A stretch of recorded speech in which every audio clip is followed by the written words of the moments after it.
Hosting a podcast is great. I've been running mine for a couple of years now, and I love it because you get to spend time with amazing people every single week. It builds authority, audience, and trust like little else. But for a lot of people, hosting your own podcast might be biting off a bit too much. If that sounds like you, then maybe showing up as a guest on some of your favorite podcasts would be a better route to building your profile online. If this sounds like you, then stick around and I'll tell you how to get on podcasts and how to be a great guest.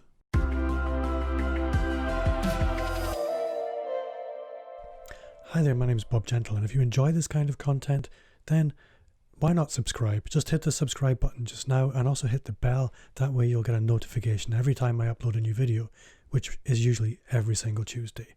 If you hang around to the end of this video, you'll also get a download which will make getting on podcasts much, much easier. Podcasts are everywhere. If you don't listen to podcasts, then think of them as very niche radio shows. You'll find them in specific podcast player apps for mobile, in Spotify, or in the Apple Podcasts app on your phone, tablet, or mobile.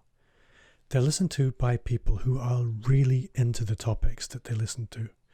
I listen to lots of podcasts on all kinds of topics, and I love them because they go deep into the topics which I want to know more about. The vast majority of podcasts are conversation-based, normally with a host and a range of guest experts. Hosts are always looking for new guests, and for some, you might be just the expert they're looking for. Being a podcast guest is a great way to build your personal brand online. Each episode you appear on will be around for a very long time, with new listeners downloading and listening every single day. They are evergreen, and often the number of listeners will climb over time. The podcast host will have a lot of credibility with their audience, so by showing up as a guest, you get to borrow some of that credibility, and this is a real help when you're feeling insecure. Another really powerful benefit of being a podcast guest is the long-term SEO benefit or search engine benefit. Each time you appear as a guest, the host will create a page for your episode, which will normally link back to your website. Ask anyone how to improve your SEO, and they'll tell you high-quality backlinks are golden. Lastly, the hosts do the work. You don't have to write, film, edit, or even get dressed if you don't want to. It's normally audio only, which takes a lot of pressure off for most people. So, now you want to be a podcast guest. What's it going to take to make that happen? There are a lot of agencies out there who will set you up with podcasters. But if you want my opinion, you should avoid them. I get approached by these companies every single day, and in the last year, I've only accepted 2 guests from them. You might wonder why. It's because if you can't be bothered contacting me yourself, then you're not even into my show. I'm going to focus on 2 key areas next. Firstly, how to become a podcast guest, and secondly, what to do when the host says yes.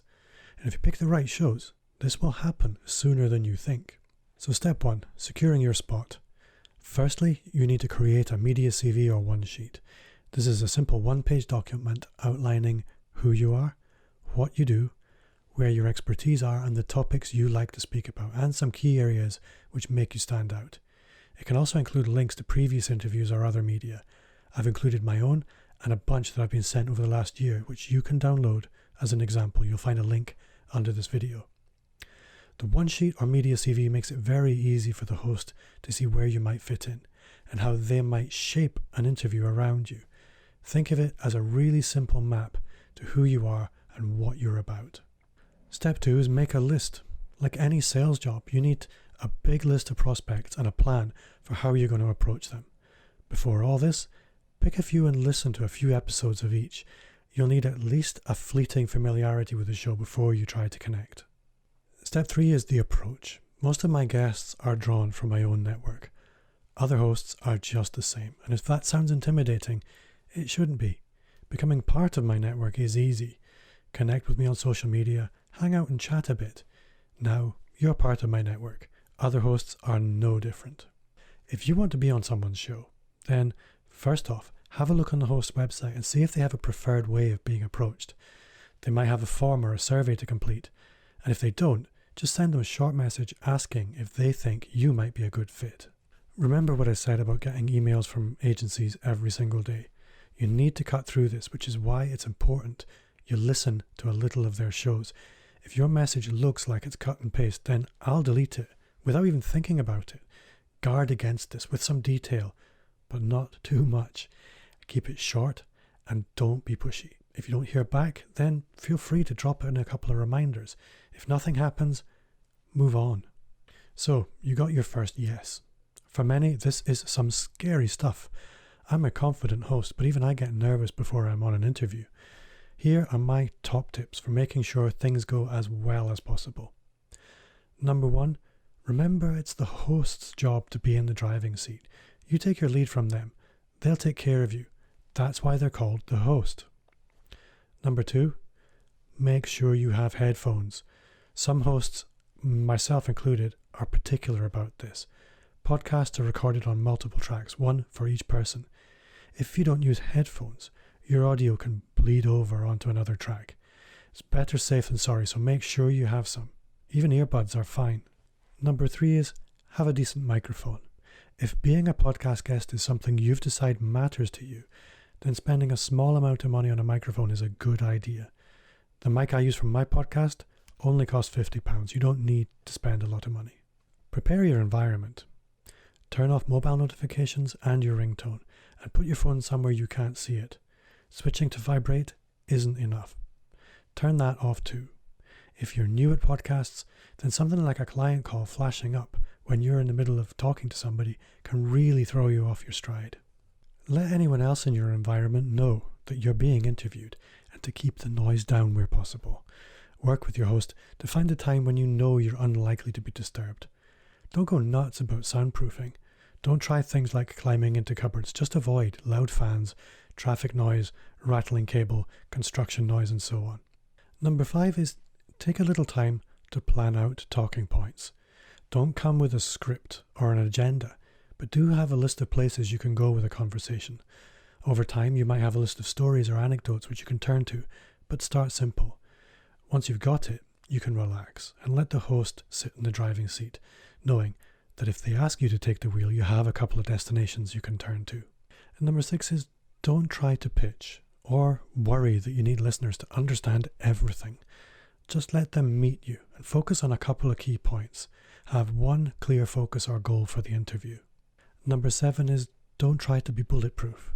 Yes, you're being interviewed as an expert, but nobody expects you to know everything.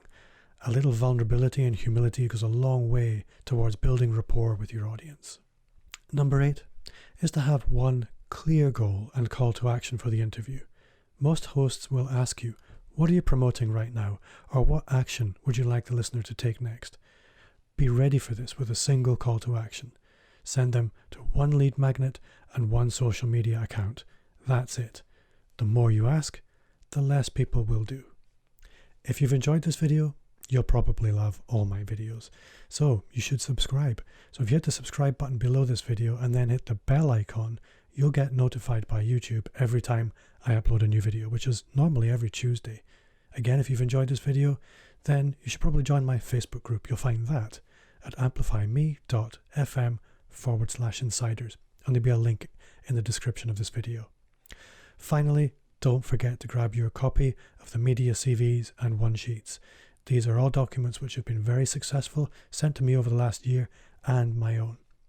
So, if you have questions, comments, or you want to continue the conversation with me about this aspect of digital marketing, becoming a podcast guest, or anything else, you'll find me waiting for you in the comments. And I'd love to know what you're going to do next.